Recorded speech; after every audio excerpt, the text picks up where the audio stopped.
A little girl waited by the office trash bin until the CEO gave her his lunch.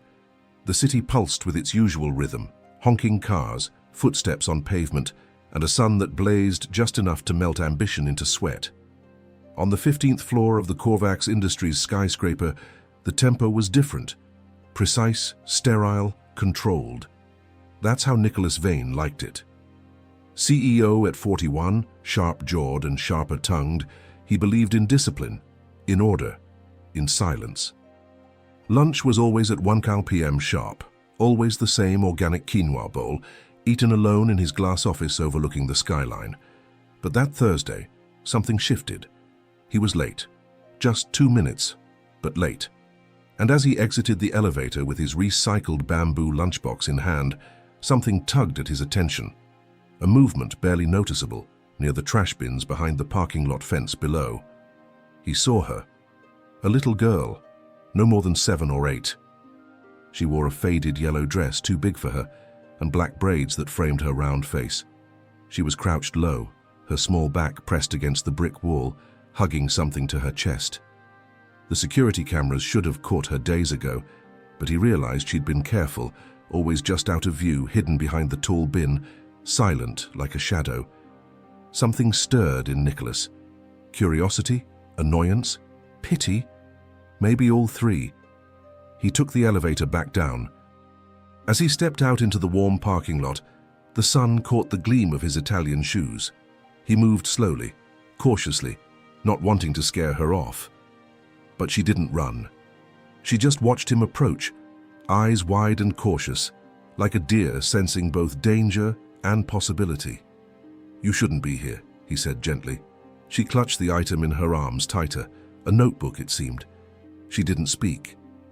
He glanced at her knees, scraped, her shoes, mismatched. His chest tightened. "You hungry?" She nodded. Wordlessly, he handed her the lunchbox. She hesitated only a moment before opening it and taking a small, careful bite. His own appetite vanished as he watched her eat with a kind of reverence, like food wasn't just survival. It was kindness. A gift. "What's your name?" he asked. She wiped her lips, then whispered, "Leah. Do you live around here?" She didn't answer, just looked away, pressing the notebook tighter to her chest. And that's when he saw it. The edge of the notebook cover. It was leather-bound, deep red and worn at the corners. He knew that texture, that color. His heart lurched, because he had seen that exact notebook before, years ago, in the trembling hands of a 6-year-old girl, his daughter, the one they'd buried, with her favorite diary. Nicholas knelt slowly, his breath catching in his throat as his fingers trembled. The sun dimmed behind a cloud, casting a chill over the moment. He stared at the notebook, its cracked spine, the faded sticker of a cartoon ballerina in the corner. It couldn't be. It was impossible. "Can I see that?" he asked, voice lower now, hoarse. Leah's arms wrapped tighter around it. "It's mine." "I know," he whispered, more to himself than to her. "I think it was someone else's once, a long time ago." She hesitated. Her eyes searched his face for something.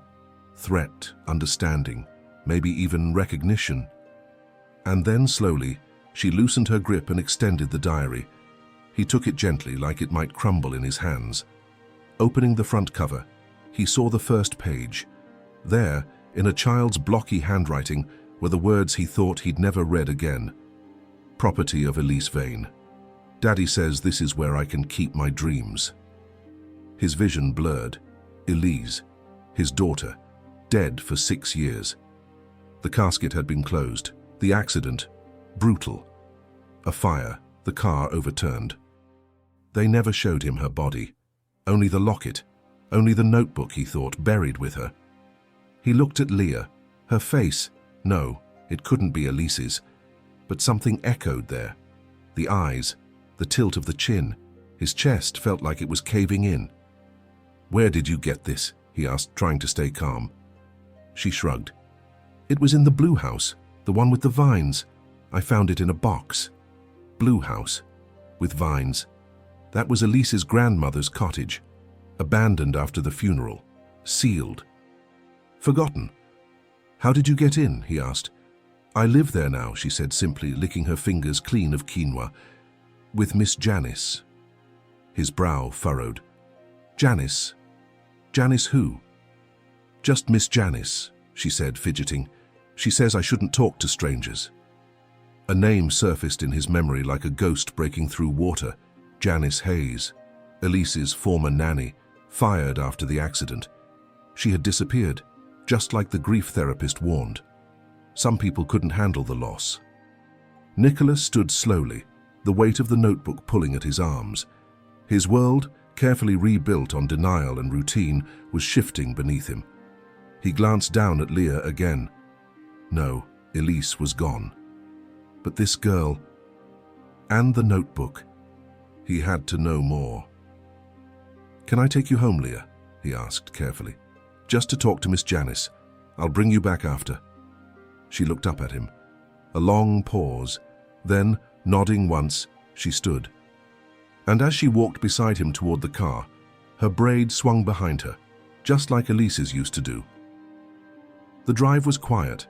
Leah sat in the back seat, her small fingers tracing the edge of the now-closed notebook. Nicholas gripped the steering wheel tighter than necessary, his thoughts spinning faster than the tires on the asphalt. Every turn brought him closer to a past he'd sealed off with grief, success, and silence. The blue house hadn't changed much. Vines still crept along its wooden siding like ivy tattoos, and the mailbox leaned to the right, as if exhausted from years of being ignored. As Nicholas parked in the gravel driveway, he noticed how the front porch sagged slightly. The place looked forgotten, but someone had been keeping it barely alive. Leah hopped out without hesitation, skipping up the steps like it was just another Thursday. Nicholas followed, more hesitant. The last time he stood on that porch was the day after the funeral, the day he locked the door and threw the key in the river. She knocked 3 times. The door opened almost immediately. Janice stood there, older now, hair grayer and face more worn. But her eyes still held that soft alertness he remembered, like she could hear emotions before words. Her expression froze when she saw him. "Nicholas," she breathed, clutching the edge of the door. What are you doing here?" He didn't answer immediately. Instead, he looked at Leah, then back at Janice. "We need to talk. Now." Janice opened the door wider, stepping aside to let them in. The living room was a mix of memory and survival. The same floral couch, the same dusty bookshelves, but new blankets folded neatly and a kettle steaming on the stove. Leah plopped onto the rug and opened the diary again, humming quietly to herself. Nicholas turned to Janice. "Where did you find her?" Janice's jaw tightened. "I didn't find her, she found me. She says she lives here now." "She does." He shook his head. "You took her in without telling anyone. Who is she, Janice?" Janice hesitated, then walked to a drawer and pulled out a photo, a worn, crinkled snapshot of a baby wrapped in a pink blanket. She handed it to him. "That's Leah. I found her 5 years ago, at a church drop box in Fairgrove. No name, no note, nothing." His eyes scanned the photo, his hands trembling. "Why didn't you tell me?" "Because you were broken, Nicholas. You couldn't even say Elise's name. You vanished into your work. I thought she was a sign. A second chance." "But she's not Elise." Janice looked at him, eyes steady. "Are you sure?" He looked at Leah, laughing softly on the floor, turning pages that once held his daughter's dreams. Something stirred in his gut, doubt, fear, and hope. Then Janice said quietly, "She started drawing fire in the corners of her pictures last year. Said she has dreams of heat, of screaming." He stared at her, blood draining from his face. "She calls them the red dreams," Janice whispered, "just like Elise used to." Nicholas sat down hard on the couch, the photograph of Leah slipping from his fingers onto the floor. His breath was shallow, and a tremor ran through his hand. The words, "red dreams," echoed in his mind, like a chime in a canyon. Elise had said the same thing, repeatedly, in the months before the accident. She used to draw the same fire, he murmured, his voice hollow. Little red curls in the corners of the paper. Said it was chasing her. Janice nodded, her expression unreadable. And then the fire took her, or so we thought. But it can't be, Nicholas said, half to himself. The body, there was a funeral. We buried her. No one saw her face, Janice said softly. The coroner's report identified her through the necklace. You gave it to her that morning. His mind raced. The locket, a simple heart-shaped pendant with a photo of the two of them inside. He had bought it during a business trip, given it to Elise before the car ride that ended everything. But the locket could have been on anyone. No DNA test, he whispered. No confirmation. Janice shook her head. We trusted the evidence we had. But what if it was wrong? What if she survived and someone took her? Nicholas's hands clenched into fists. And left her at a church drop box? That doesn't make sense. Maybe whoever took her didn't know who she was, or couldn't keep her. There are gaps in her memory, Nick, big ones. She remembers fire, screaming, darkness, then nothing, until she showed up here. Leah looked up from the rug, a little smile on her face. I remember you, she said suddenly. Both adults froze. You were in the picture, she continued. In the book. Nicholas's heart skipped. What picture? She stood, walked over, and flipped to the middle of the diary. Taped to a page, old and faded, was a photo he hadn't seen in years. Him and Elise at the beach, her face covered in ice cream, him laughing. He swallowed hard. That's my favorite, Leah said softly. I always look at it before I go to sleep. Janice placed a hand on Nicholas's shoulder. You see it now, don't you? He couldn't deny it, not anymore. The gestures, the dreams, the notebook, the photo. Either this was a coincidence of impossible magnitude or… DNA, he said, standing abruptly. We need a test, today. Janice nodded. I'll help, but you need to prepare yourself. Whether she's Elise or not, she's yours now. He looked at Leah again. She'd returned to the rug and was now drawing with a crayon on a napkin, humming a familiar tune, Elise's lullaby. The one he used to sing to her every night before bed. His voice broke. I never thought I'd get another chance. And then Leah turned back toward him and asked, Daddy, will you sing me that song again? The word hit him like a thunderclap. Daddy. Spoken with such innocence, such quiet certainty. Nicholas froze, his mind reeling. His gaze locked with Janice's, whose hand went to her mouth in stunned silence. Leah, oblivious to the emotional earthquake she'd just triggered, continued coloring, humming that soft lullaby, the same one Elise used to hum as she drifted off to sleep in her pink star-covered pajamas. He tried to speak, but the word caught in his throat. He wasn't ready. He wasn't sure. But how could she call him that, just like that, unless… Why did you call me that? He asked, his voice trembling. Leah looked up with wide eyes. I don't know. I just feel like I've said it before. A long time ago. She frowned slightly. Isn't that your name? He lowered himself beside her, the photo still clutched in his hand. Not unless you remember me, from before. She tilted her head. Sometimes I dream of a man who sang to me. He wore a tie. He had sad eyes, but when he smiled, it made everything warm again. He couldn't hold it in any longer. The tears came, silent and slow. That was exactly what Elise used to say to him. You make everything warm again, Daddy. Janice stepped back, giving them space. Nicholas took Leah's small hand in his. I used to know a girl, he said softly. She had your eyes, your smile, and she loved to draw fire, just like you. But I lost her, and I've missed her every day since. Leah studied him. Maybe I'm her. Maybe I just forgot. He gave a half-choked laugh. Maybe. Then, almost by instinct, she leaned forward and wrapped her arms around his neck. The contact broke something inside him, not in a painful way, but like a wall giving way to sunlight. That night, Nicholas brought her home. He didn't sleep. Instead, he sat in his study, the notebook open beside him, going through every page, every drawing, every dream Elise had scribbled years ago. And something strange began to happen. He noticed patterns, repeated images, names, fears. And in one entry, dated only a week before the accident, Elise had written, "If I ever disappear, I hope someone finds me. Maybe I'll forget my name. But maybe they'll still know me by the song Daddy sings." It was too much, too specific, too real.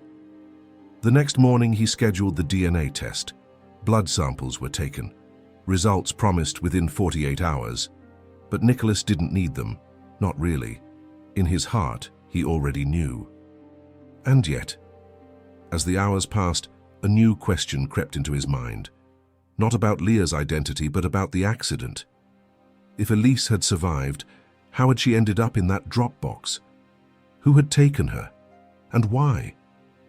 Because if someone had lied, someone might still be hiding something, and Nicholas was ready to uncover every secret, even the ones buried with the body he'd never seen. The waiting was unbearable. Nicholas had never felt this powerless, not in a boardroom, not during a crisis, not even when the police had told him there were no remains to identify beyond a necklace. But this, waiting for a test to tell him whether the little girl sleeping peacefully in the next room was his daughter, that made every hour feel like a year. He stood by the window of his penthouse, staring out at the city like it might give him answers. Behind him, the apartment was silent except for the occasional rustle of bedsheets from Leah's room. She had insisted on sleeping in the guest room, with the nightlight on, just like before. He hadn't corrected her. Downstairs, his assistant Mara had taken over scheduling for the week. Nicholas cancelled all meetings, postponed 2 major investor calls, and ignored a flurry of emails marked urgent. For once, business could wait. There was something far more important at stake. He turned the diary over in his hands again. Red leather, faded ink. Each page was a portal to a world that had once felt lost forever. He flipped to the final entry. Elise's handwriting was shakier, more hurried. "There's a man outside our house. Mommy says don't open the door. He keeps coming back. I don't like him." Nicholas's pulse quickened. He hadn't remembered this entry. Or maybe, back then, he hadn't been able to face it. Who was the man Elise had written about? His phone buzzed. A message. It was from the lab. "Results are in. Can we speak in person?" His heart thundered as he grabbed his coat and headed for the elevator. The lab was only 15 minutes away, but it felt like a lifetime. The city blurred past as the car sped through traffic. By the time he arrived, his hands were slick with sweat. Dr. Karen Boyle, a geneticist he had worked with before through a charity project, greeted him in a small consultation room. She didn't smile. That alone made his stomach twist. "Nicholas," she said, gesturing for him to sit. "We ran the test 3 times just to be sure." He sat, silent, waiting. "The results are conclusive. The child, Leah, is a biological match. 99.9% probability. She is your daughter." He didn't react right away. No joy, no relief, just stillness. Like his entire body had gone quiet, waiting for his soul to catch up. "I knew it," he said at last, voice barely above a whisper. Karen leaned forward. "But Nicholas, there's something else, something you need to know." He looked up sharply.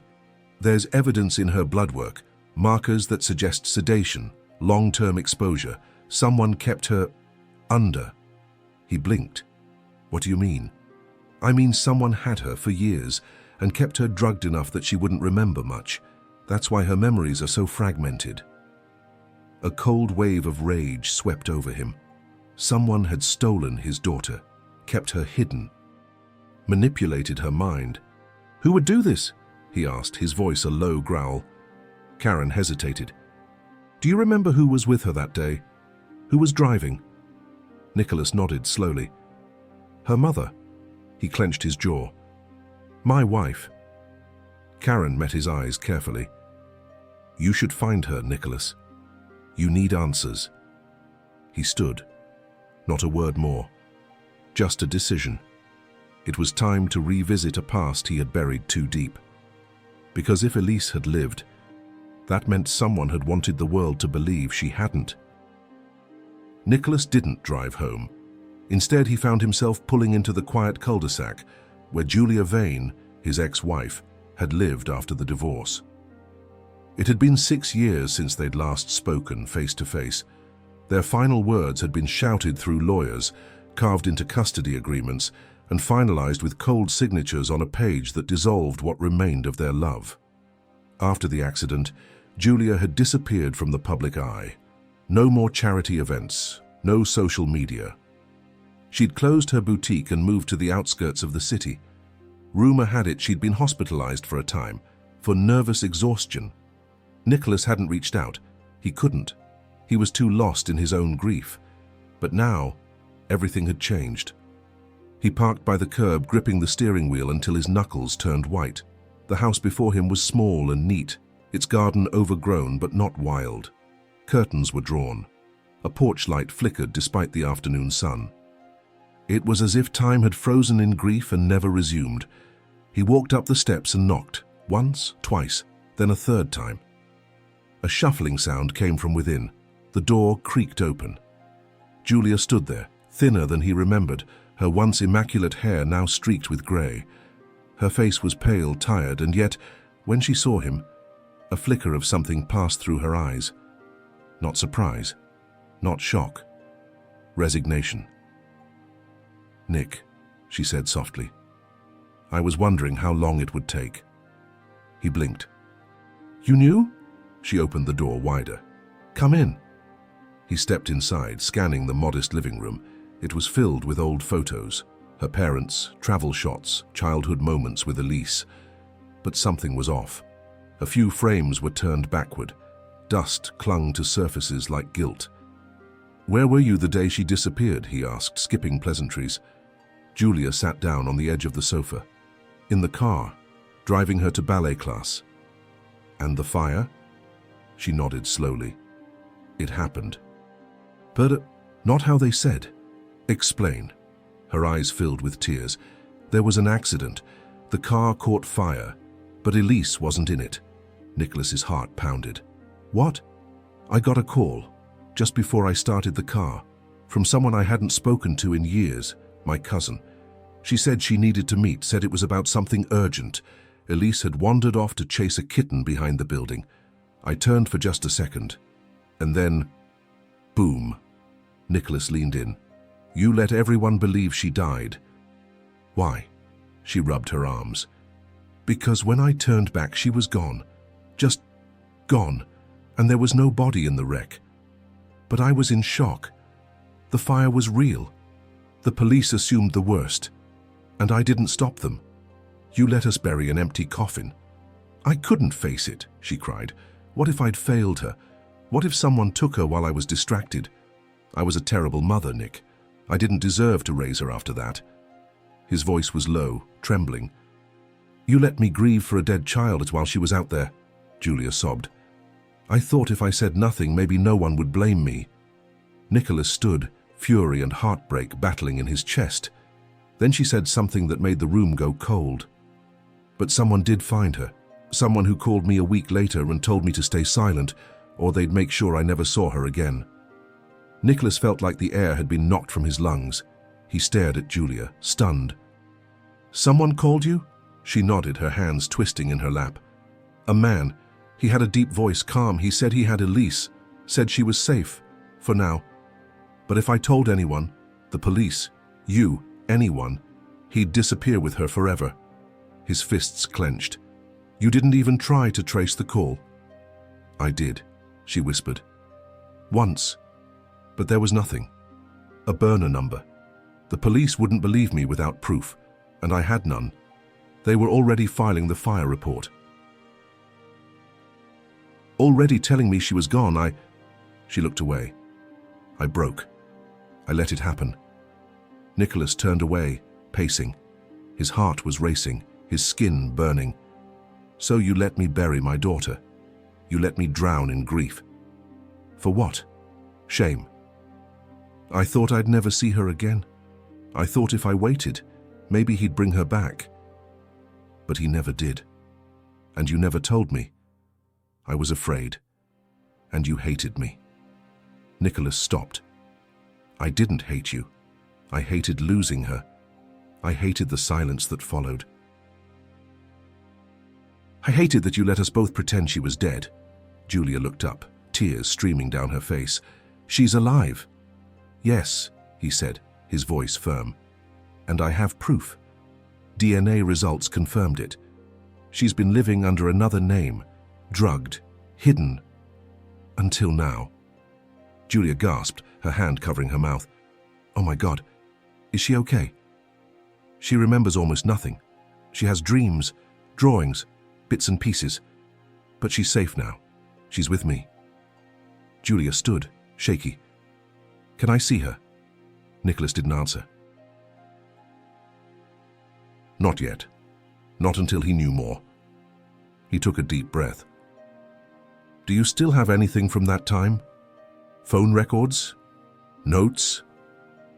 She nodded, moving to a drawer and pulling out a small metal box. Inside, neatly folded, were documents, a receipt from the burner call, scribbled notes she had written during panic attacks, and one thing that made Nicholas's blood run cold. A photograph. It was a blurry snapshot of Elise, or Leah, standing beside a man, tall, well-dressed, sunglasses, holding her hand. Who took this? Nicholas demanded. The man sent it to me, said she was fine, that he was giving her a better life, and he mailed it. No return address. Nicholas stared at the image, his rage swelling. This man. I've seen him before. Julia blinked. Where? He didn't answer. His mind was already racing, piecing together board meetings, whispered rumors, closed doors, a face from the company's past. Someone close. Too close. Nicholas turned to leave.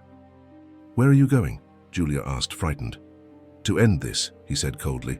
Someone inside Kovacs knew exactly how to hurt me, and they used Elise to do it. Back in his office at Kovacs Industries, Nicholas moved like a man possessed. The building bustled around him, assistants with clipboards, executives in suits, the rhythmic clicking of heels on marble. But inside his glass fortress, silence reigned. A storm brewed behind his eyes. He locked the door and drew the blinds. Then he pulled up the company archives, personnel records, internal security logs, visitor access from 6 years ago. He dug into everything, looking for one face, the man in the photo with Elise. It was like finding a needle in a haystack soaked in fire. But Nicholas had always been relentless when he smelled deception. Finally, he paused on a file. Raymond Keane, former VP of International Operations, fired abruptly 7 years ago. The reason listed? Breach of ethics. Confidential. Nicholas frowned. That wasn't enough. He opened the folder. Raymond had worked closely with Julia during a product launch. He'd been charming, persuasive. Too persuasive. Nicholas had never liked him. There had been whispers, rumors that Raymond had overstepped boundaries. Julia had dismissed them, said it was nothing. But 6 months later, he was gone. Nicholas clicked through more files. His access logs, email patterns, deleted files. Then he found it, a flagged email sent the morning of the fire. From Raymond Keane to Julia Vane. Subject: We need to talk. You know too much. He sat back, the breath sucked from his chest. The phone rang. He answered. Nicholas Vane. A calm voice on the other end. Stop digging. He froze. Who is this? You already know. But let me make it easy. Stop looking into the past, and your daughter stays safe. Keep pushing, and the second chance you've been given, it ends. The line went dead. He sat motionless for a moment, then slowly placed the phone down. His hands were shaking. It was Raymond. It had to be. And now, Nicholas knew. This wasn't just about a kidnapping. This was about control, revenge, secrets from inside Kovacs. He stormed out of the office and headed straight to the sub-basement, where old security footage was kept. The files weren't digitized, but Nicholas still had clearance. The storage room was dark and musty, lined with shelves of hard drives and tapes. He scrolled through the archive log. March 18th, the day after the fire. A clip from the East loading dock. 2:12 a.m. He clicked play. There he was. Raymond, carrying something. No, someone. A small girl, wrapped in a pink blanket. Elise. Nicholas stared in horror as Raymond handed her off to a woman in a nurse's uniform, who then loaded her into a van. The license plate was visible, just barely. He hit pause, took a screenshot. Proof. He knew now that Elise had never left his world. She had been taken from it, smuggled away under the cover of night. While he mourned and buried a lie, the truth had lived on in silence. And Nicholas was done being silent. Nicholas didn't wait. With the license plate number scribbled on a notepad and the grainy screenshot printed, he stormed out of the archives and took the private elevator to the top floor. His penthouse office buzzed with tension as he dialed the head of his private security team. "I need a location traced," he said, voice tight. "Van registered under this plate, pulled from internal footage dated 6 years ago. Highest urgency." The voice on the other end didn't ask questions. "Consider it done." As he hung up, his eyes settled on the photograph again, the one from Julia's box. Raymond, with Elise. How had Nicholas not seen it before? The confidence in Raymond's stance. The casual grip on her hand. It wasn't random, it was calculated. Raymond hadn't just kidnapped Elise. He had planned it for months, maybe years. The door to the office cracked open. Leah. She stood there in her pajamas, holding a small plush rabbit. Her braid was loose and her eyes still heavy with sleep. "Daddy?" she whispered. "I had the dream again." He knelt, arms open. She ran into them. "What did you see this time?" he asked, smoothing her hair. "The man with the glasses. He told me not to cry. He said you forgot about me." Nicholas's heart shattered. "I never forgot," he said fiercely. "Not for 1 second." She looked up at him. "Are you gonna make him stop?" "Yes," he said. "I promise." Just then, his phone buzzed. Security. He picked up. "We traced the van," the agent said. "It was registered to a front company tied to Keen Holdings, dissolved 4 years ago. But the last registered address is a private estate, 30 minutes north of the city." Nicholas's jaw clenched. "Send me the location." As he hung up, he turned to Leah. "You're coming with me, but you're staying in the car. Understand?" She nodded bravely. Julia met them downstairs, having returned earlier at his request. She'd insisted on coming. "I won't let you do this alone again," she said, clutching his arm. They drove in silence, the city melting into woods and private roads. As they turned down a gravel path, the estate loomed, grey stone, iron gates, and silence. Nicholas parked the car far enough away to stay unseen. He stepped out, the cold air biting at his skin. "Stay here," he told Julia and Leah, "no matter what." He moved toward the estate's side entrance, heart pounding like war drums. He wasn't the man who had buried Elise. He was the man who came back for her. He reached the door, raised his fist, and knocked. The door opened, and there stood Raymond Keen, older, leaner, and smiling like a man who had nothing to fear. "I wondered when you'd come," Raymond said. Nicholas stepped forward and punched him straight in the jaw. Raymond crashed to the floor, the smile wiped clean off his face. He groaned, clutching his jaw, but Nicholas didn't move. He stood over him, fists clenched, breath ragged. Years of grief, rage, and confusion surged through every vein in his body. And now, finally, the man responsible for it all lay at his feet. Raymond sat up slowly, blood on his lip. "Feel better now," he muttered, voice hoarse. Nicholas grabbed the collar of his shirt and yanked him to his feet. "You stole my daughter. You drugged her. You made her forget who she was." Raymond chuckled bitterly. "She didn't forget. She just adapted." Nicholas slammed him against the wall. "Why? Why take her? Why make Julia believe she'd vanished?" Raymond's eyes narrowed. "Because you needed to be reminded that power doesn't make you untouchable." "What are you talking about? You took everything from me, Nick, my position, my future. You destroyed my career based on rumors." Nicholas's grip tightened. You were grooming interns. I didn't fire you because of whispers. I fired you because of evidence, Raymond sneered. Evidence you manipulated, because I was becoming more powerful than you inside your precious company. Elise was just the perfect leverage, at first. Nicholas felt like vomiting. She was 6 years old. I didn't hurt her, Raymond said quickly. I never laid a hand on her. I hired someone to care for her, someone who kept her safe, who made sure she stayed quiet. You kept her drugged, Nicholas spat.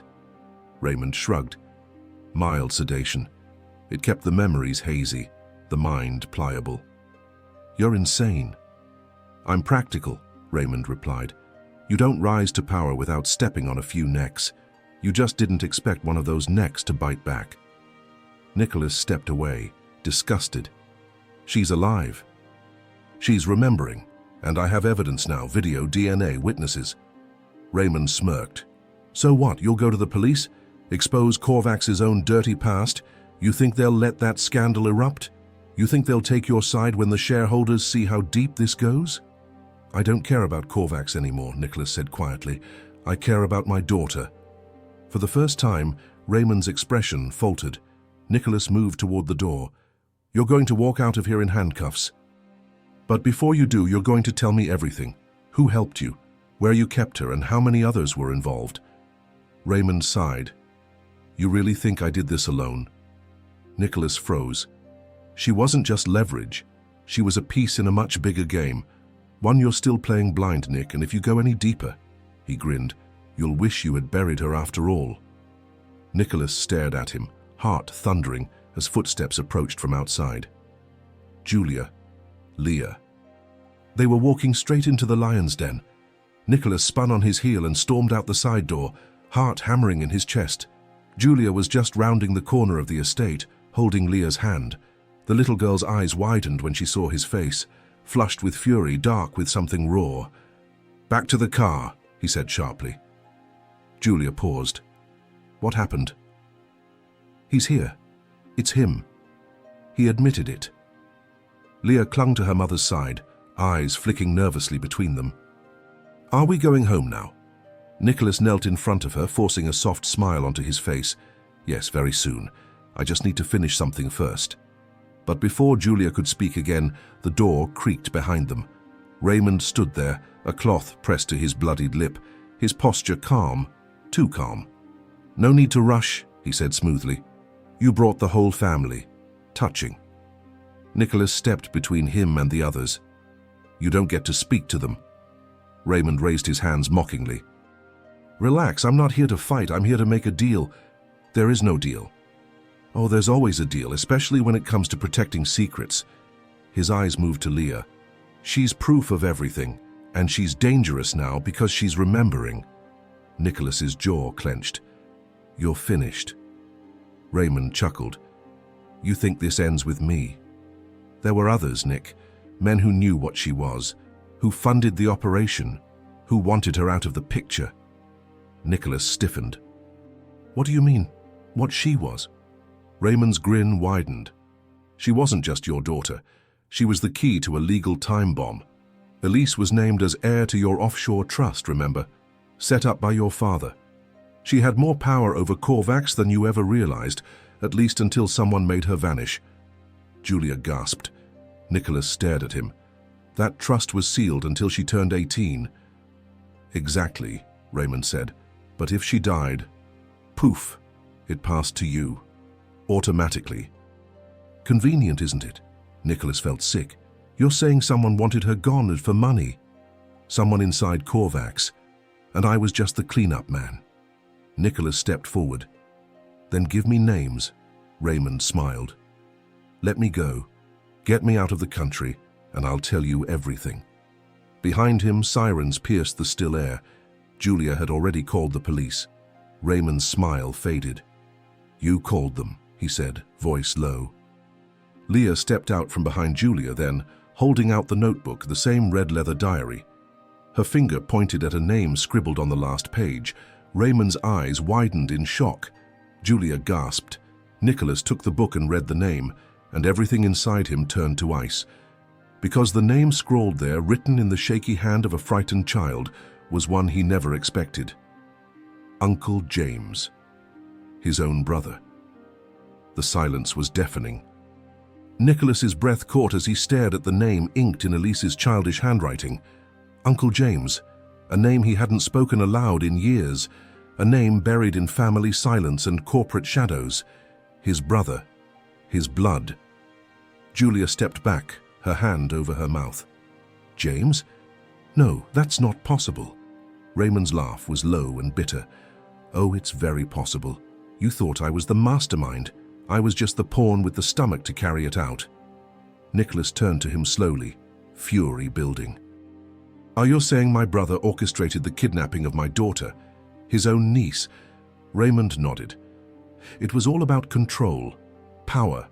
He saw Elise's trust as a threat, a way for the company to pass out of his reach.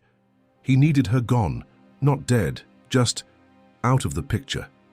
You were too broken to see it. Nicholas's mind reeled. James had always been calculated, smart, cold. But family was supposed to be the line he wouldn't cross. He paid me, Raymond continued, voice growing more distant, to watch her, to keep her sedated, to make sure she never remembered who she was. That diary, it was the only thing I couldn't take from her. She hid it too well. Nicholas clenched the notebook tighter. The sirens were louder now, flashing lights casting eerie glows through the trees. 2 police cars screeched to a stop at the front gates. Officers rushed out, weapons drawn. One shouted, "Hands in the air, now!" Raymond smirked. Guess it's over, huh? Nicholas didn't answer. He just stepped back as officers surrounded the man who had stolen years of his life. They cuffed Raymond, reading him his rights, dragging him down the steps as if pulling a disease from the soil. Julia wrapped her arms around Leah, whispering softly, but Nicholas's eyes remained locked on that name. James Vane. A memory surged up. James cradling baby Elise in the hospital, whispering promises that he would protect her if anything ever happened. Another from a boardroom years later, when James warned Nicholas about placing too much legal power in a child's name. "You're asking for problems," he'd said. It wasn't just a warning. It was a threat disguised as brotherly concern. As Raymond was driven away, Nicholas approached the lead officer. "I need a name traced. A man named James Vane. I believe he's connected to this case, maybe even at the center of it." The officer nodded. "We'll look into it." Nicholas returned to the car, his pulse still pounding. He slid into the driver's seat and looked at Leah in the rearview mirror. She smiled at him, tired but safe. And as Julia rested her hand on his shoulder, he realized the war wasn't over. Raymond may have been the instrument, but James was the composer, and Nicholas was going to burn the entire symphony down. Back at his penthouse, Nicholas paced the floor as the city darkened beneath the night sky. The room was dim except for the glow of the diary on the table, the name James staring up at him like a curse carved in ink. Julia sat quietly nearby, eyes locked on Leah, who had finally fallen asleep on the couch, curled up with her plush rabbit and the now familiar red notebook. "How could we not have seen it?" Julia whispered. Nicholas didn't stop moving, because he made sure we didn't. James always hid behind charm and loyalty. He kept his hands clean while others did his work. "He came to the hospital," Julia said suddenly. "After the fire, he said he'd help me keep things quiet, that it was best for the family." Nicholas turned to her. "What?"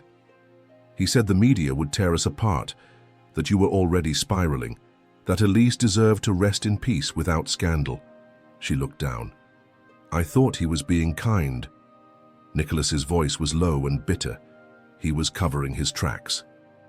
He crossed to his home office and yanked open the drawer where he kept his most secure files, the original trust documents from his father. As he scanned through them, the truth began to crystallize. His father had set up the Vane Legacy Trust in Elise's name, not Nicholas's. She was the heir, a move that Nicholas had initially questioned, only to be told it was for her protection. But with Elise gone, the fallback clause had transferred control to the next of kin, Nicholas. Only Nicholas had never touched the trust, but someone had. He opened his laptop, accessed the encrypted fund records, and began digging. His stomach dropped. 3 years ago, there was movement. Assets transferred into shell corporations. One name kept appearing in the transaction trail: JV Holdings, James Vane. Nicholas slammed the laptop shut. He's been using her trust, quietly bleeding it dry. Julia stood, pale. So what now? He looked at her, jaw set. Now I expose him. Every account. Every lie. Every person he bought. And I make sure the world sees what he did. He grabbed his phone and called Mara, his assistant. She answered immediately. Mara, I need a dossier on James. Everything. Travel records, offshore accounts, call logs. I don't care how you get it, I want it by morning. Yes, sir. And pull the full Korvax shareholder list. I want to know who he's been meeting with behind closed doors. Understood. He ended the call. Julia crossed the room and touched his arm. Be careful, Nick. James won't go down easy. He turned to her. I don't care. He stole my daughter. He used her. And he made me mourn her while he profited. Then from the couch, a small voice spoke. Is Uncle James the man from my dream? Nicholas looked over. Leah was awake, eyes half-lidded, but her voice was certain. I saw him, she said. He told me to call him Daddy. Nicholas's blood ran cold. Nicholas knelt beside the couch, his heart pounding. Leah's words echoed in the room like thunder after lightning. He told me to call him Daddy. His stomach turned. He looked into her eyes, wide and calm, and forced his voice to remain steady. When did he say that, sweetheart? Leah blinked slowly. In the dream. I was in a white room with lots of light. I had to sit still. He said if I was good, he'd take me to the park, but only if I called him Daddy. I didn't want to, but he got mad. Nicholas felt the room tilt. This wasn't just a dream. It was a memory, fractured and fogged, but real. He glanced at Julia, who looked ready to collapse. He touched your mind, she whispered. Manipulated her memory. Replaced you. Nicholas's rage surged. That's why her drawings were so strange. She was trying to tell us. Her mind was screaming the truth. He turned back to Leah. Do you remember anything else? Was there anyone else in the room? She thought for a moment, then nodded. A lady with red glasses. She gave me candy. She said, Uncle James is your new daddy now. Julia gasped. He paid someone to raise her under his identity, to replace you in her mind. Nicholas stood and ran his hand through his hair. We need to find her. The woman. She might still be part of this. She may know where James is hiding now. Just then his phone buzzed. A message from Mara. Surveillance flagged a meeting last week. James Vane, 3 Korvax board members, and a private security firm.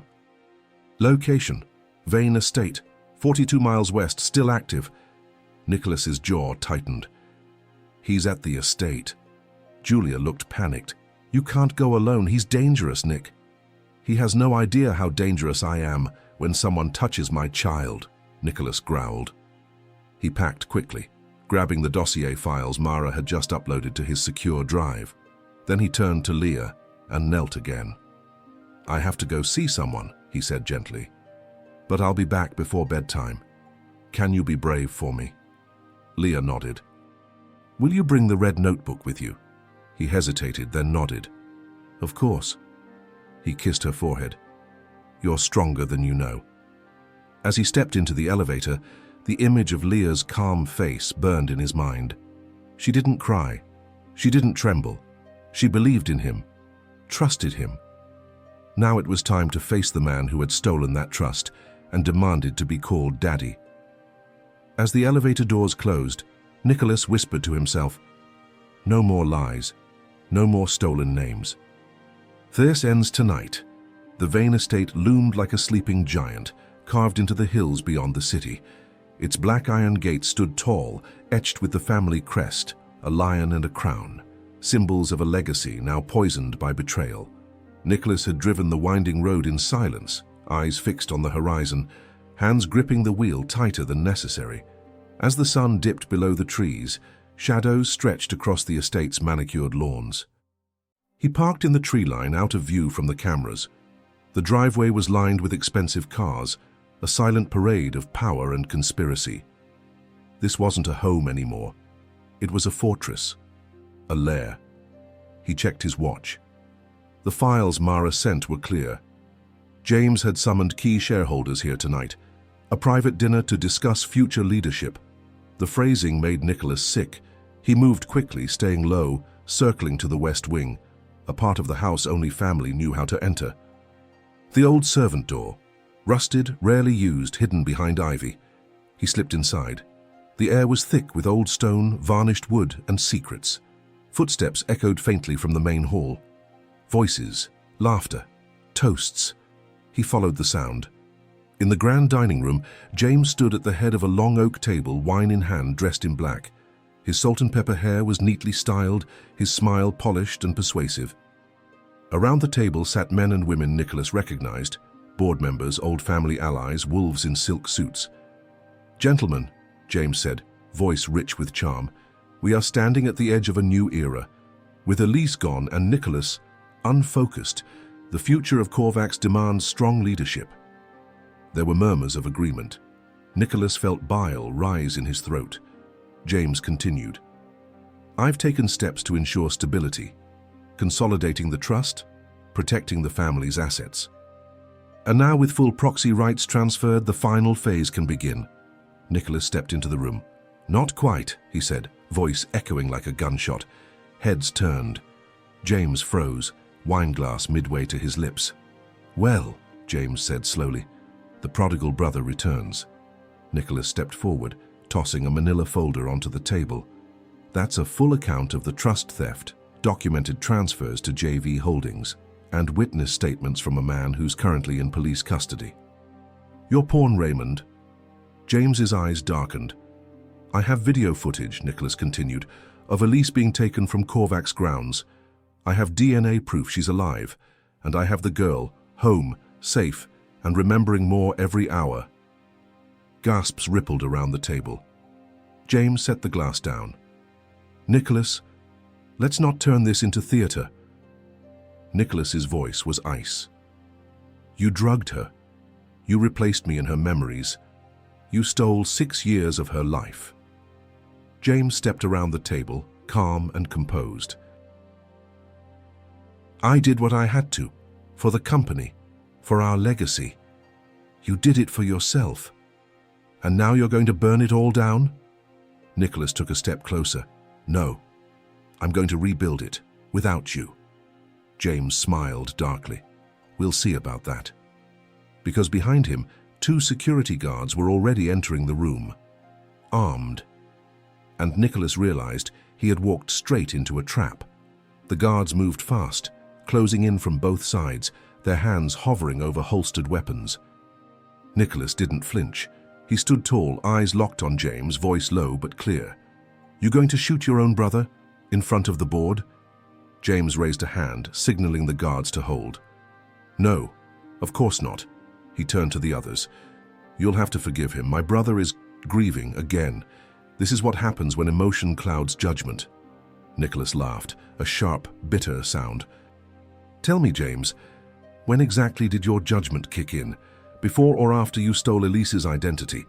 Was it when you ordered Raymond to sedate a 6-year-old? Or when you had her call you daddy in some twisted game of psychological control?" The room went dead silent. One of the board members, an older woman with sharp eyes, cleared her throat. Is this true?" Nicholas looked around the room, one by one. "You've all trusted James because he made the hard calls. But look at the paper trail. Look at the offshore transactions. JV Holdings is a shell, one designed to bleed the Vane Trust. My daughter's trust, the same trust my father built for the next generation." He turned back to James. "And you made sure she was dead just long enough to claim it." James's composure cracked for a split second. Then he smiled coldly. "That trust was wasted on a child. You were too sentimental to see it. I secured it, I used it, I grew it." Nicholas stepped forward, his voice quiet but thunderous. "You destroyed it, and now I'm taking it back." The guard on the left reached for his weapon, but James snapped again. "No, let him speak."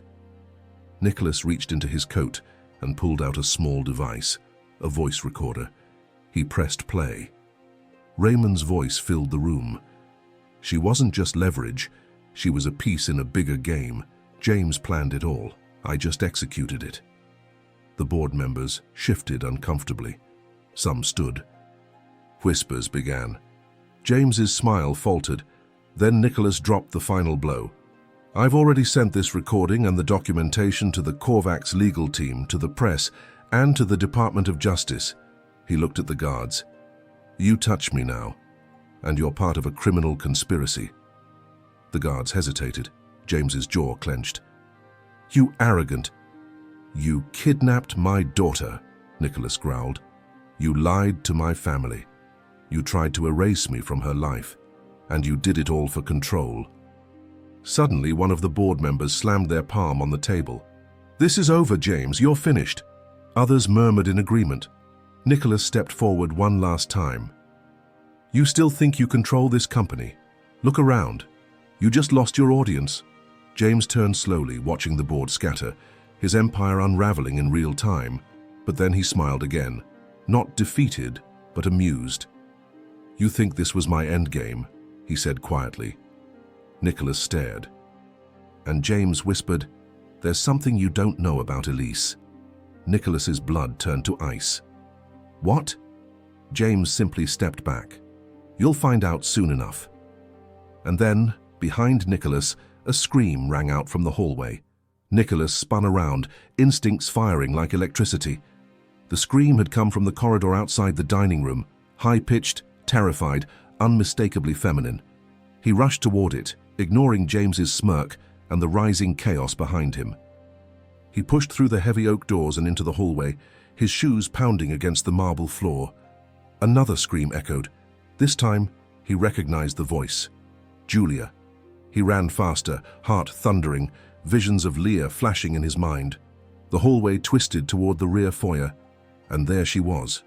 Julia crouched beside Leah, who was standing frozen, eyes wide, pointing at a door slightly ajar. Her little body trembled, lips moving, but no words coming out. Nicholas skidded to a halt and dropped beside them. "What happened?" Leah raised a shaky finger toward the door. "The lady with the red glasses. She was here." Nicholas's blood chilled. He pushed the door open. Inside was a room he hadn't expected, not part of the original estate. It was windowless, sterile, and cold, like a medical suite. Along the walls were cabinets, shelves, drawers. Inside them, syringes, vials, notebooks, recordings. Julia stepped in slowly. "Oh my God." Nicholas scanned the room, hands trembling as he opened one of the drawers. Inside were patient files, dozens of them. Most were labeled with initials, but one caught his eye. EV3. He opened it. Inside, photos of Elise, aged year by year. Notes on psychological response, memory suppression, behavioral conditioning. "Project EV," he whispered. Julia read over his shoulder. "It's her. This entire room was for her." Nicholas grabbed a tablet from the desk. It was unlocked. A video file blinked on screen. He hit play. Elise, younger, maybe 7, sat on a chair in a white room. Her eyes were dull, her voice monotone. "My name is L3. My favorite food is unknown. My father is gone. My life began at Corvus Unit. I belong to the program." Nicholas's breath caught. They had reprogrammed her, like a machine. They'd tried to overwrite her identity, her childhood. Julia whispered, "She didn't just forget. They made her forget."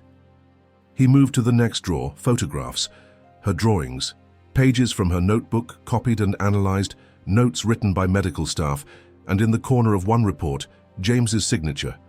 He slammed the drawer shut, rage coursing through him. He turned her into an experiment. Julia's hand went to her mouth. And this was only one room. Nicholas knelt beside Leah, who still stood trembling. "Sweetheart, do you remember her?" The woman. Leah nodded. She said if I ever remembered who I was, they'd take me back. Nicholas pulled her close. No one is ever taking you again. He stood, fire in his eyes. This wasn't just about money or control. It was about testing. They wanted to see if a child could be rewritten. Julia looked at the files, horrified. How many others? Nicholas turned to her, face pale. I don't know, but I'm going to find out. And then he realized the real war hadn't even begun. Nicholas stood at the center of the room, surrounded by the detritus of Elise's erased past.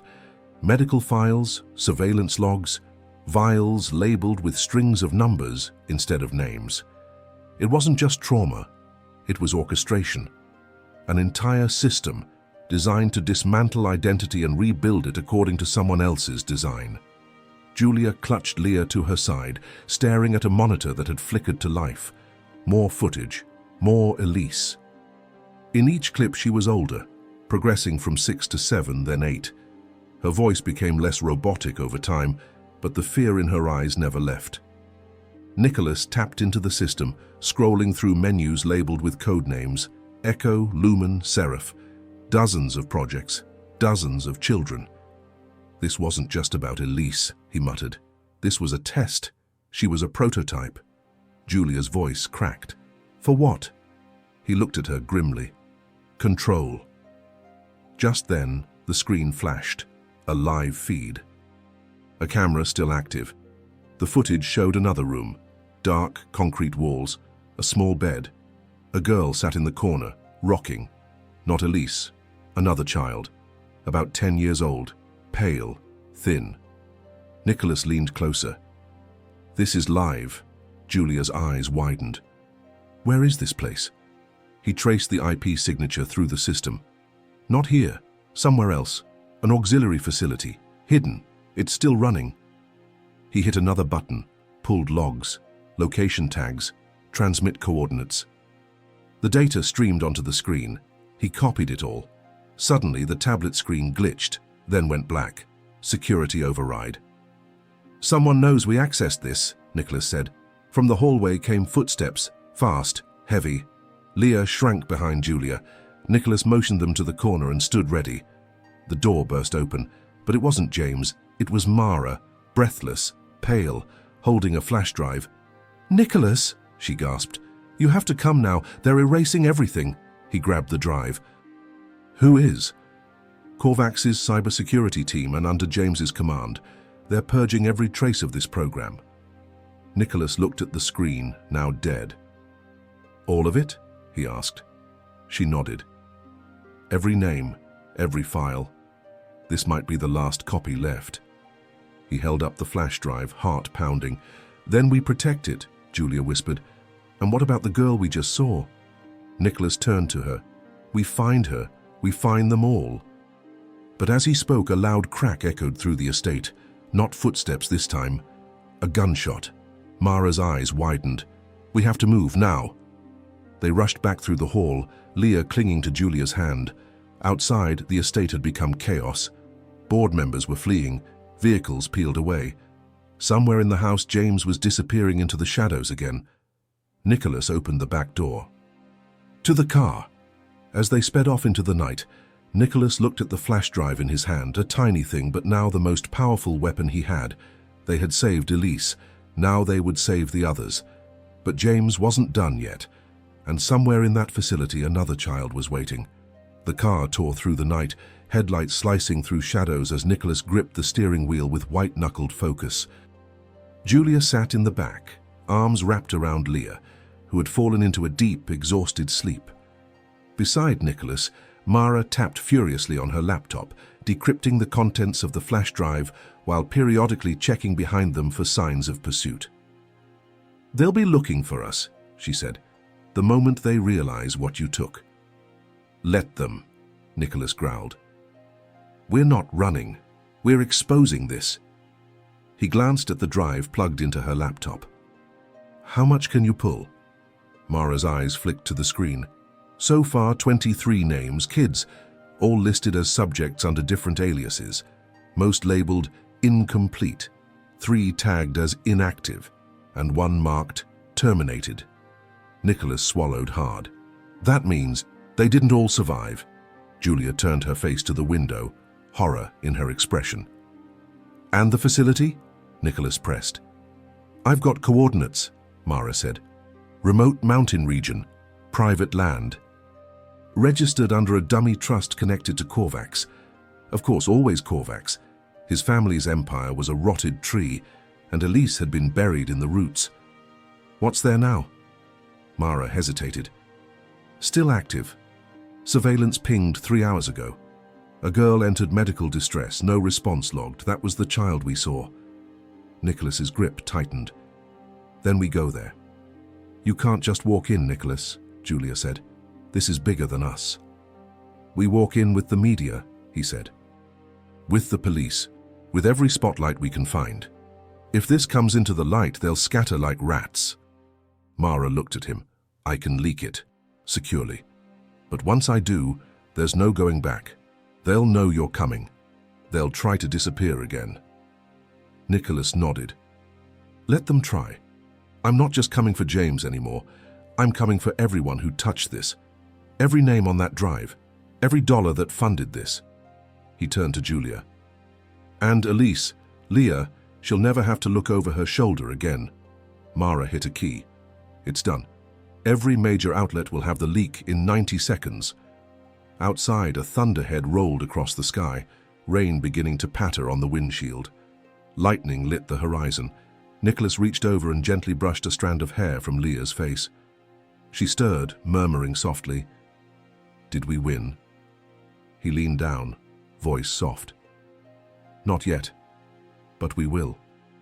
The car crested a hill, and far ahead through the trees a flicker of light revealed a distant compound. He stared at it, heart pounding with resolve. "We found her once," he whispered. "Now we find them all." And somewhere deep in that compound, a small girl stared at a camera, rocking slowly, eyes fixed on the darkness beyond her cell. She had no idea help was already on the way. The compound loomed like a fortress carved from shadow, nestled between jagged cliffs and dense forest, hidden from satellites and shielded by topography. Nicholas stood at the edge of a clearing, rain soaking through his coat, the flash drive secure in his inner pocket. Beside him, Mara coordinated with 2 investigative teams and a SWAT unit that had mobilized as soon as the leaked footage exploded across media channels. Headlines were already spiraling through the digital stratosphere. CEO's daughter found alive after 6-year disappearance. Human testing ring tied to billion-dollar trust uncovered. Korvax under federal investigation as whistleblower surfaces. And at the center of it all, Project EV. Leah had been moved to a secure location with Julia. Trauma counselors, pediatricians, and federal agents were already on site. But Nicholas had made a choice. He was going into that building. He had seen the footage. He had seen the little girl's eyes, haunted, hollow, barely holding on. And he remembered Elise looking the same way once. Mara approached from behind. "Team 1's in position. We breach on your signal."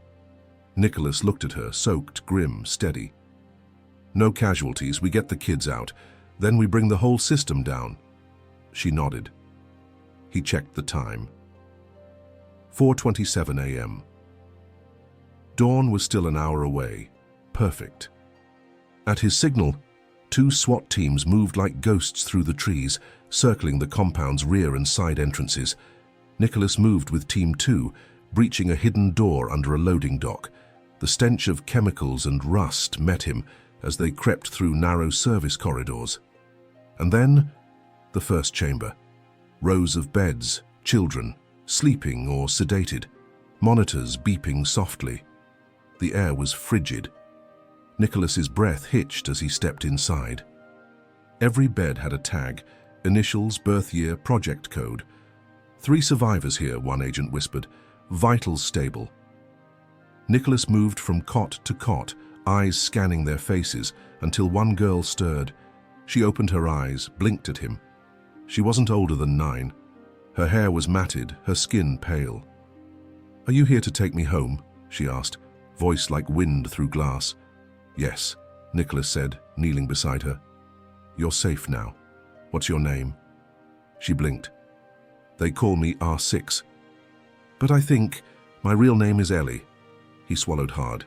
Ellie, that's a beautiful name. From his earpiece. West Wing secure, multiple miners, no guards in sight. They evacuated. Nicholas's voice hardened. Search the control center. I want files, videos, everything they left behind. They moved deeper. More rooms, more children. And then they found her. The girl from the video. 10 years old, eyes wide with terror, locked in a soundproof cell. Alone. Nicholas opened the door. She shrank back. Are you James? No, he said, kneeling low. My name is Nicholas. I'm here to take you out of here. Tears welled in her eyes. Promise? I swear. He wrapped a blanket around her shoulders, lifted her gently. Behind him, Mara's voice crackled through the comm. We've got a problem. You need to see this. Nicholas turned to the agents. Get the kids out. Now. Then he sprinted down the corridor to what Mara had just found. And when he saw it, his heart turned to stone.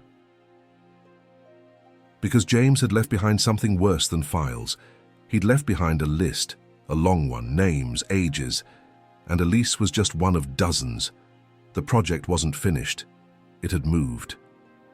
Nicholas stared at the screen in front of him, his pulse thudding in his ears. The list Mara had pulled up was terrifying in its simplicity. Rows and rows of names, dates of birth, and coded locations. Not just Elise, not just the children they'd just rescued. This was a network, sprawling, international, decades in the making. Are these future targets? He asked, his voice low. Mara shook her head. Not targets, subjects. He scrolled through the document, eyes scanning rapidly. Many names had been grayed out, marked retrieved or active. Others were tagged pending or on hold. Each entry included a corresponding facility ID, dozens scattered across continents. Germany, Brazil, South Korea, United States. A global web of controlled anonymity. This wasn't just Korvax, Mara whispered. James didn't build this alone. Nicholas looked over at her, his expression sharp. Then who did? She hesitated. There's a second drive. I found it hidden in a false wall behind the medical bay. It's encrypted, but it's labeled Lumen Registry Oversight. I think it names the backers. Nicholas's heart twisted. He was working for someone, selling this, or worse, franchising it. Mara nodded grimly. He was just a node in something much larger. Nicholas turned back to the screen. He clicked a tab labeled Confirmed Recoveries. The screen shifted, showing profiles of children rescued or released, and one name leapt out at him. EV1, Elise Vane status, unstable, unrecovered location, unknown file closed by director JV. Nicholas stared at the phrase, unrecovered, file closed. He didn't just want to erase her, he said. He wanted to write the ending. A cold voice rang from behind him, and I still might. They turned. James stood in the doorway of the server room, a gun in hand, flanked by two remaining loyal guards. His coat was soaked, his tie askew, but his eyes, they burned with ice. You never understood the scale of what I was building, he said. Do you know how much chaos there is in the world, Nick? Children lost, abandoned, trafficked. I gave them purpose. I gave them structure. You turned them into lab rats, Nicholas spat, into weapons for the rich and bored. James smiled sadly. No, I saved them from themselves, from poverty, from neglect. You stole their names. James raised the gun. You should have stayed out of this. You had your daughter. You won. You didn't need to keep digging. Nicholas stepped in front of Mara. I needed the truth. James's eyes narrowed. Then here it is. Elise was never meant to survive. But she did. And now she's a threat. If you don't stop, she'll be hunted. Forever. I'll protect her. You can't, James whispered. They're watching you already. Nicholas glanced at Mara, who was slowly reaching for something in her coat. James saw it. He fired, but Mara moved faster. The bullet missed. She tackled him. The gun skidded across the floor. The guards drew weapons, but Nicholas was already moving. He slammed one into the wall, disarming him in seconds. The other ran. Coward. James struggled, but Mara pinned him, breathless, furious. "You lose," she hissed. And James, flat on the floor, bleeding from the mouth, laughed. "You think this ends here?" Nicholas knelt, gripping the drive from the server tray. "No," he said. "This is just the beginning." By the time the sun began to rise, the compound had been fully cleared. Emergency medics tended to the children, loading them carefully into vans bound for trauma centers and safe houses. SWAT teams combed the building for remaining evidence. Federal agents began arriving in waves, their faces pale as they saw firsthand the nightmare Nicholas had unearthed. James had been arrested and escorted out in cuffs, still smiling, but the bravado couldn't mask the truth anymore.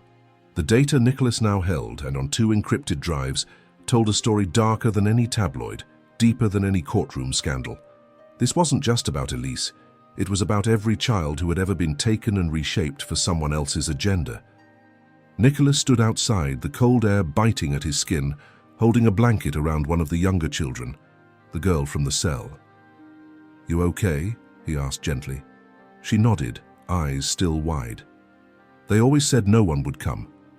He crouched down. "They lied, and they won't hurt anyone again. I promise." Behind him, Mara approached, a tablet in hand. "I've finished decrypting half the second drive," she said quietly. "There's a list of names." "Backers?" She nodded.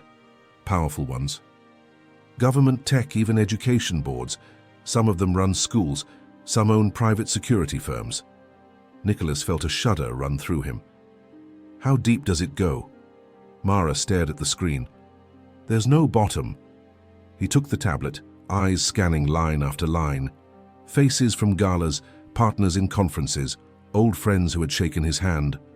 All of them tied to Lumen. All of them knew. Maybe not the whole truth, but enough. "How many kids still unaccounted for?" he asked. 22, she said. "Elise was labeled EV1. That means there's an EV2, and likely more." Nicholas's breath caught. "We need to find them. Everyone." "We will," Mara said.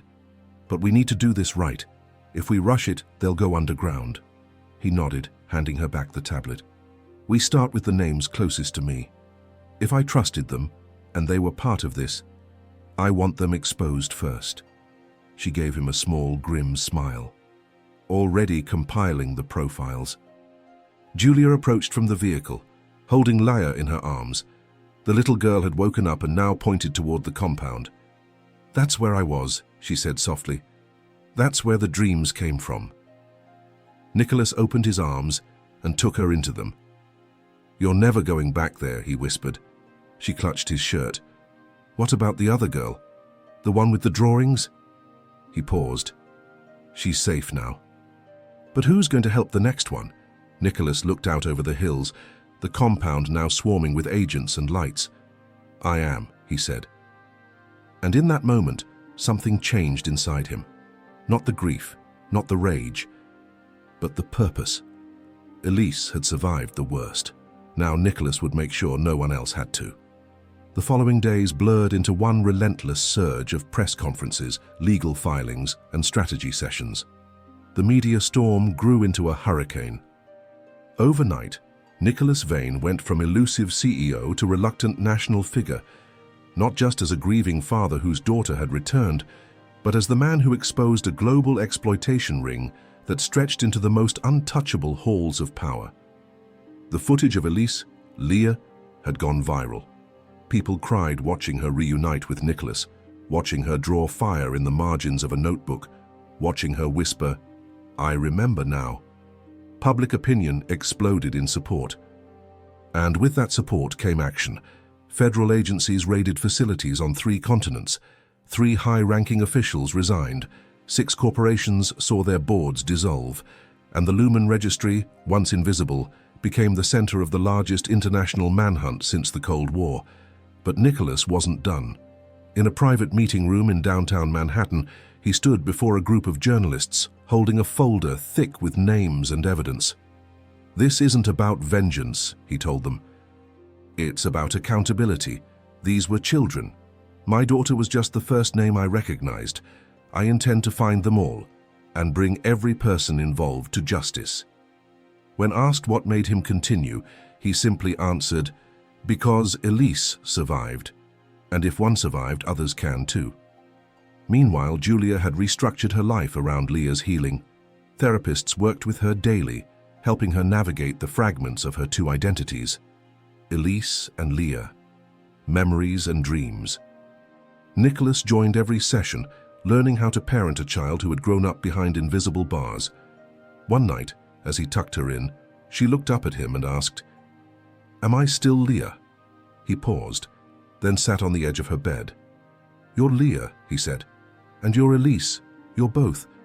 And you get to decide who you want to be now." She smiled. "I think I want to be Elise again." He nodded. "Then that's who you are." She reached for the red notebook, still worn, still hers. "Can I write in it again?" "Always." She flipped to a blank page and began to draw, not fire this time, but a house, a family, a son. Nicholas watched her, chest tight with hope. Later, alone in his office, he reviewed the final decrypted documents. One name near the bottom made his breath hitch. EV4, Ava Marlin.